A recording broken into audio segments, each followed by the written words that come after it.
So let's go forward in this analysis, the two-level analysis of the kind that Ellen also did. The runtime was 3.54, there you have it. And here we saw the results. I just wanted to point out a couple of new output warnings that we get. This is from this run, and there are three things that come out. 1, 2, 3. First comes a warning that says one or more individual level variables have no variation within a cluster. A cluster here is subject, right? So it says that the variable urge, the smoking urge, does not vary within the cluster. That is, it does not vary across time for some clusters. So somebody may say, I have smoking urge 0 throughout all time points. I have smoking urge 10 throughout all time points. And that's an interesting matter, because I think we need to think long and hard about how to model that feature if there are a lot of clusters, a lot of subjects who has that event of no within variation. It has a little bit to do with the floor and ceiling effects that we talked about yesterday, and censored or two-part modeling.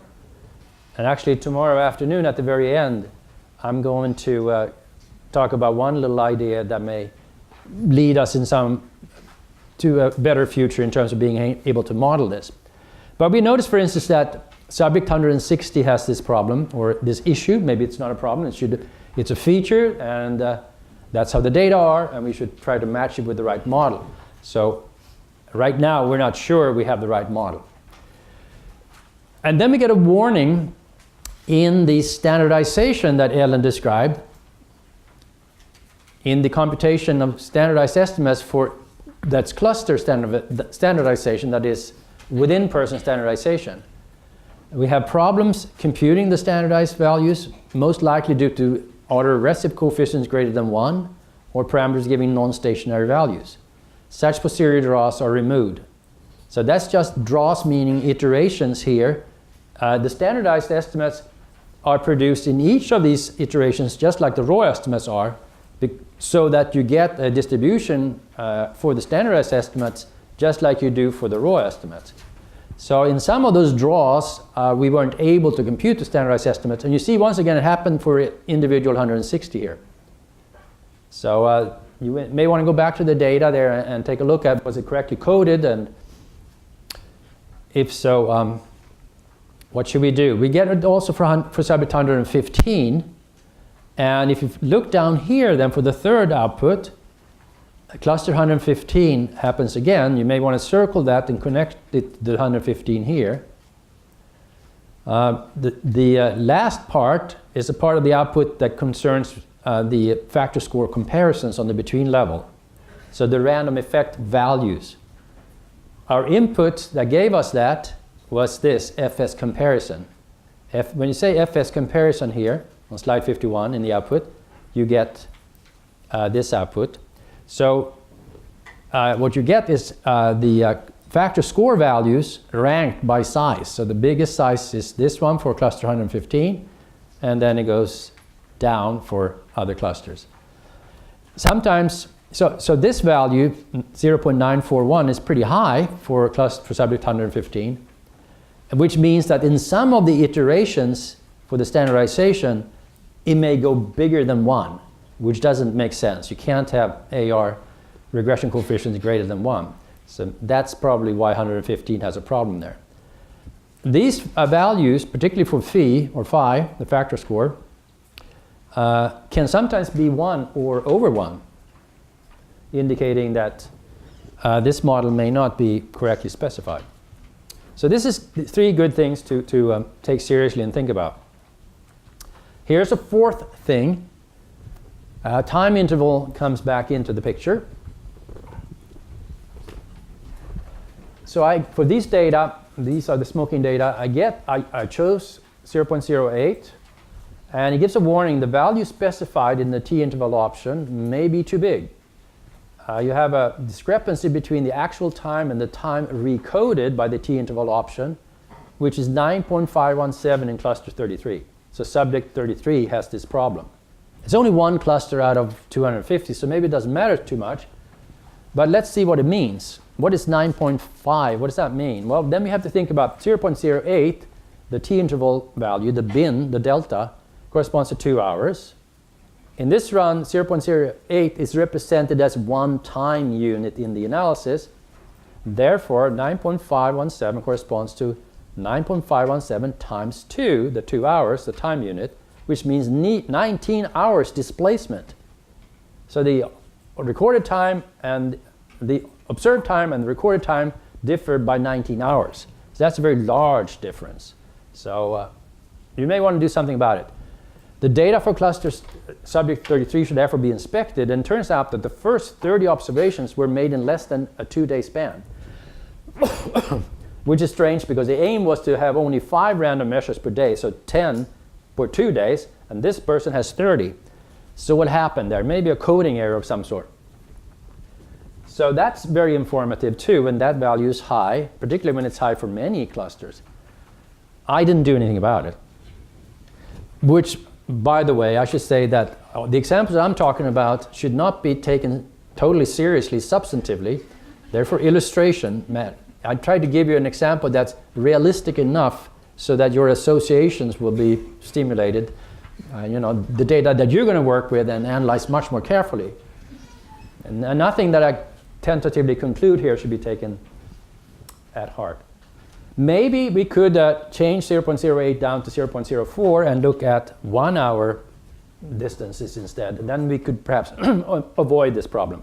You could try doing that, for instance. Now, checking the sensitivity to t-interval choices also can be done in the following way. You have, in the univariate analysis of urge on urge ampersand 1 at the previous time point, in the case of a non-random phi, and only the mean being random for simplicity, so a lag1 model, I played around with time intervals 0.08, 0.06, 0.04, and I found the autoregressive or autocorrelation, same thing, varying this way. Of course, the autocorrelation increases the closer the time points that you consider. But it should increase in a very specific way if an AR1 model holds. The phi with the interval t, say 0.04 here, should result in phi squared for interval 2t, 0.08. So squaring this should be equal to that. But squaring this is less than 0.15, so it's certainly not equal to that. And therefore, a pure AR1 model does not hold, which is true actually for these data. Lag 2 is actually significant. That's one of the misspecifications that I have made here with the aim of keeping things simple. Smaller time intervals can give more missing data. And you see this here. The coverage that comes out for time is 40%, 30%, 20%. So smaller coverage for smaller time intervals, more precise binning. When it comes to time, though, and missing data, TMR recommends other values than we recommended yesterday. It's a totally different situation. 10 to 15% coverage is good, he says, and coverage as low as 5% is okay in his simulation studies. He'll talk about that tomorrow. Now, smaller time interval, so this is something that comes out in the output. Smaller time interval, though, gives longer runtime. You can see how this almost doubles in time, 22 to 40 seconds. It doesn't matter if it's seconds, but if that is 22 hours and this is 40 hours, you may hesitate. And now we do a technical interlude here. Somehow this is very musically oriented with preludes and interludes. So we're going to talk about ampersands versus hats, because I thought that was a funny title. Where should the autocorrelation be applied? Here's what we talked about now, autocorrelation between y on yt minus 1.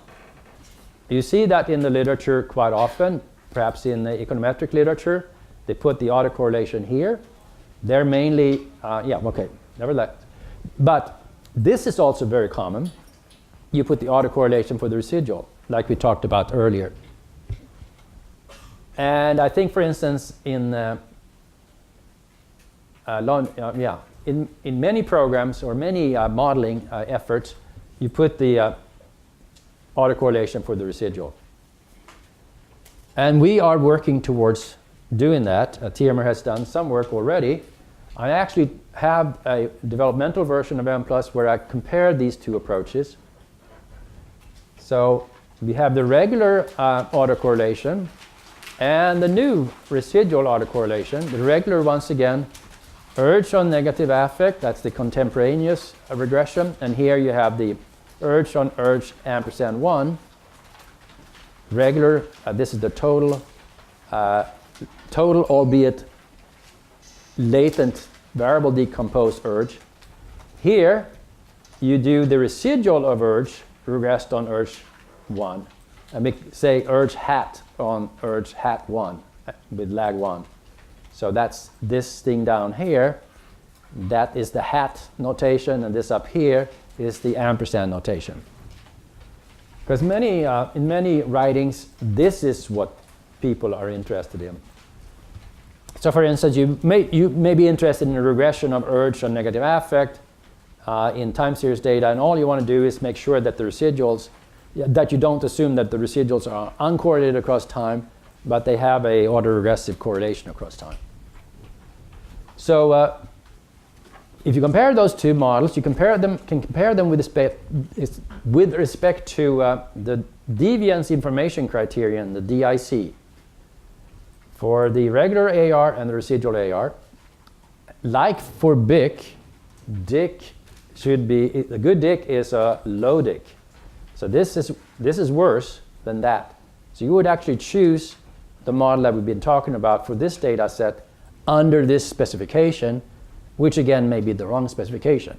But I'm just saying that DIC is potentially useful for comparing models, although it has difficulties, mainly stemming from PD, which is in the 10,000s, which is the so-called effective number of parameters.